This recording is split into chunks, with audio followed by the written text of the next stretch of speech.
और पटना सिटी के मेहंदीगंज में अपराधियों ने मंगलवार की देर रात भाजपा नेता नवल किशोर साहनी के घर पर गोलीबारी की है। गोलीबारी में किसी के हताहत होने की सूचना नहीं है।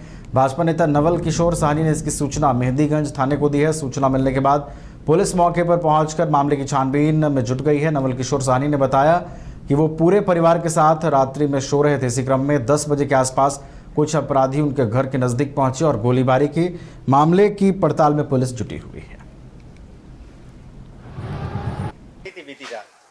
कल रात में हम सोए हुए थे और लगता है 10 सवा दस के आसपास सब अपना अपना रूम में था और उधर सब खाना खा रहा था बच्चा। मेरा मैया खाली गली में बैठी हुई थी। इसका जो केमारी है ना, वो भिरकाया हुआ था। इस बीच में उसको लगा कि मेरा नाम लेके कोई गाड़ी बका और उतने ही सुनते सुनते ढाम सा का आवाज़ किया तो उसको लगा कि कुछ हुआ। जब निकला तो कुछ लोग यहाँ पर इन सब भीड़ लगा दिया। कैसे अभी तुरंत गोली छोड़ कर हुआ, मतलब 1-1.5 मिनट के अंदर वो तेजी से बाइक से फिर निकल गया। 2 गो था। कल रात में हम सोए हुए थे। आगे बढ़ते गया जिले के बाराचट्टी थाना के पास सिवई गांव के टोला डुमराव में सीआरपीएफ की तरफ से छोड़े गए मोर्टार का वेस्टेज गोला फटने से एक बच्चा घायल हो गया, जिसे इलाज के लिए स्थानीय सामुदायिक स्वास्थ्य केंद्र में भर्ती कराया गया। फिलहाल बच्चा खतरे से बाहर है।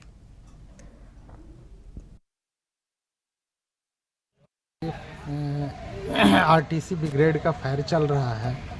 इसमें अभी 9 बजे के करीब में हमें फ़ोन आया था, 8:45 के करीब में गांव से, कि एक लड़का को वो ला करके वेस्टेज बम और अपने घर के सामने सड़क किनारे वो फोड़ रहा था हथौड़ी से। उसी दरमियान वो ब्लास्ट कर गया और उससे उसको पूरा 8-10 जगह वो छेड़ा लग गया है।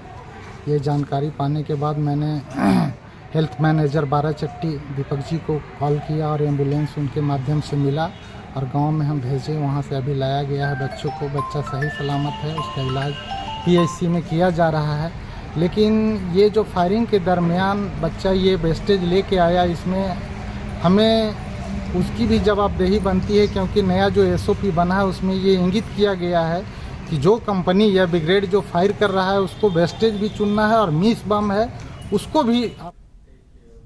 सुपौल के एक स्कूल से अजीबोगरीब मामला सामने आया। बताया जा रहा है कि एक निजी स्कूल में पढ़ने वाले पहली कक्षा के छात्र ने तीसरी कक्षा के एक छात्र को गोली मार दी है। बताया जा रहा है गोली छात्र के हाथ में जा लगी है, जिसके बाद उसे अस्पताल में भर्ती कराया गया है। प्रत्यक्षदर्शियों के अनुसार गोली चलाने वाला छात्र 9 साल का है। उसने अपने गार्ड पिता के पिस्टल से फायरिंग की घटना को अंजाम दिया है।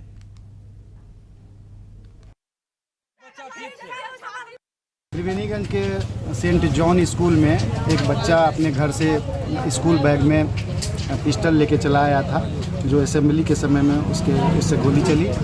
एक आसिफ नाम का 10 वर्षीय लड़का है, उसके बाएं हाथ के तलहटी में गोली लगी है, जिसका इलाज कर दिया गया है, जो खतरा से बाहर है। स्कूल के डायरेक्टर को हम लोग हिरासत में ले लिए हैं, उससे पूछताछ की जा रही है। सर, स्कूल में तोड़फोड़ भी हुआ है? ग्रामीणों के द्वारा तोड़फोड़ किया गया है इसमें। सर, गोली चलाने वाले बच्चे की उम्र क्या थी?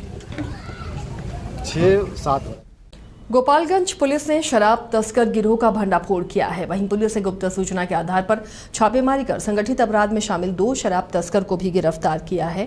गिरफ्तार तस्करों के पास से पुलिस ने चोरी की 2 स्कॉर्पियो, एक ऑल्टो कार, एक केटीएम बाइक, 3 स्मार्टफोन और 2 एटीएम भी बरामद किया। तो हथुआ अंतर्गत ही बरवा कपरपुरा और स्कूल के पास और राम जानकी मंदिर के पास से हमें संदिग्ध गाड़ी बरामद हुई और साथ में भाग रहा था एक अभियुक्त, उसको भी हम लोगों ने पकड़ा। अभियुक्त से पूछताछ करने पे उन्होंने कोई संतोषजनक जवाब नहीं दिया कि वो गाड़ी कहाँ से आई। नई स्कॉर्पियो गाड़ी थी, 2 स्कॉर्पियो गाड़ी थी और एक में बिना नंबर प्लेट का था और एक जो नंबर प्लेट का था उसका पता करने पे कुछ भी रजिस्ट्रेशन कागजात नहीं मिला हम लोगों को। साथ में केटीएम रेसर बाइक भी थी और अभियुक्त के पास से विधिवत तलाशी लिए जाने पर एक मोबाइल फोन भी बरामद हुआ, जिसमें उसके साथ 1-2 और लड़के थे जो वहां पर थे, जो भाग गए।